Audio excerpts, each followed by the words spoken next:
Hello friend, this is Anup Saw from Kolkata. Gravitation series का ये दूसरा लेक्चर जो है मैं आपको बताने जा रहा हूँ, पढ़ाने जा रहा हूँ व्हाटएवर। तो अभी हम लोग पढ़ेंगे यूनिवर्सल ग्रेविटेशनल कांस्टेंट के बारे में। यूनिवर्सल ग्रेविटेशनल कांस्टेंट जो होता है वो एक्चुअली इस फार्मूला में कैपिटल जी जो यहाँ पर आ रहा है इसको कहते हैं। ये फार्मूला जो है ये हम लोग का न्यूटन्स लॉ ऑफ ग्रेविटेशन से प्राप्त हुआ है। और नेक्स्ट यहाँ पर जो है अगर हम इस g को जो है एक्सप्रेशन में अकेले करेंगे तो ये हमको प्राप्त होगा g is equal to F D square divided by m1 into m2। Now जानते हैं हम लोग कि f जो है फोर्स जो है वो एक्चुअली क्या होता है, मास और एक्सेलरेशन का मल्टीप्लिकेशन होता है, प्रोडक्ट होता है। तो यहाँ फोर्स की जगह पर हमने लिखा mass into acceleration. Distance square d के लिए आया है और ये m1 m2 ये भी मास है तो ये मास का स्क्वायर हो जाएगा। तो इस तरह से हमने बैठाने के बाद एक्सेलरेशन को भी हमने डिस्टेंस बाई टाइम स्क्वायर लिखा है। बैठाने के बाद कटी करने के बाद देखिए मास कट गया। लास्ट में स्टेज में मेरे को यहाँ पर ऐसा एक्सप्रेशन प्राप्त हो रहा है। नाउ अगर मैं डिस्टेंस को लेंथ यानी कि एल अक्षर से डिनोट करता हूँ, लेंथ का पहला अक्षर एल होता है, ठीक है, और मास का पहला अक्षर यानी एम होता है। तो मास को अगर एम से, डिस्टेंस को एल से और टाइम को टी से डिनोट करूंगा तो मेरे लास्ट में एक्सप्रेशन जो आएगा वो इस तरह से आएगा, L Q M T to the power minus divide by T square आएगा। तो इसको अगर हम टी को ऊपर लेके जाएंगे तो लास्ट में ये मेरा चीज़ आता है।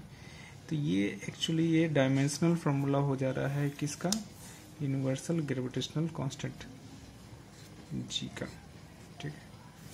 तो ये यूनिवर्सल ग्रेविटेशनल कांस्टेंट एक बार और मैं बोल देना चाहता हूँ कि इसका जो वैल्यू होता है वो 6.674 इंटू 10 टू पावर -11 और यूनिट होता है metre cube K G inverse second to the power -2 SI unit में। ना थोड़ा सा बात जानते हैं कि एक्चुअली में जो यूनिवर्सल ग्रेविटेशनल कांस्टेंट होता है ये इसको हम लोग यूनिवर्सल क्यों कहते हैं, कारण क्या। तो इसको यूनिवर्सल कहने का कारण जो है वो इसलिए है कि पहला बात ये वैल्यू जो है ये यूनिवर्सल है, सब जगह ये कांस्टेंट है, ठीक है, सब जगह क्या है ये कांस्टेंट, ये चेंज नहीं होता, ये बदलता नहीं है, ठीक है। दूसरी बात ये है कि ये और सिर्फ दो बॉडी के बीच का जो मास है, जैसे ये दो बॉडी के बीच का जो मास है, ठीक है, ये m1 ये m2, ओके। तो इन दोनों के बीच में जो फोर्स हो रहा है F, जिसका एक्सप्रेशन हम लोग यहाँ पाते हैं F is equal to G m1 m2 divide by D square. तो ये दोनों बॉडी के मास पर ही डिपेंड करता है, ठीक है। अगर बॉडी जो होगा वो अगर लिक्विड स्टेट में हो या गैसियस स्टेट में हो या वो सॉलिड स्टेट में, उससे उसको कुछ फर्क नहीं पड़ता, जी का वैल्यू कांस्टेंट ही रहेगा, ठीक है। It does not change it's value. Next बात ये है कि ये टेम्परेचर पर भी डिपेंड नहीं करता, हाई टेम्परेचर हो या लो टेम्परेचर हो, जी का वैल्यू कांस्टेंट ही रहता है।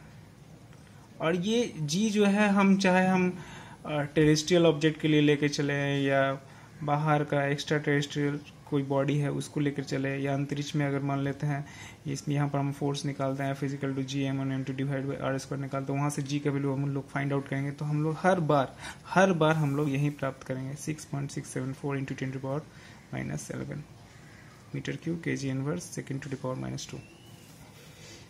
ये चेंज नहीं होता, ठीक है। तो हम ये पाते हैं कि ये जो है independent of states of matter है, ये है इंडिपेंडेंट ऑफ टेम्परेचर है, इवन ये इंडिपेंडेंट है प्रेशर के लिए ऊपर भी, ये लोकेशन के ऊपर भी इंडिपेंडेंट है, कहीं भी कोई भी जगह हो, ठीक है, ये डिपेंड नहीं करता, ओके।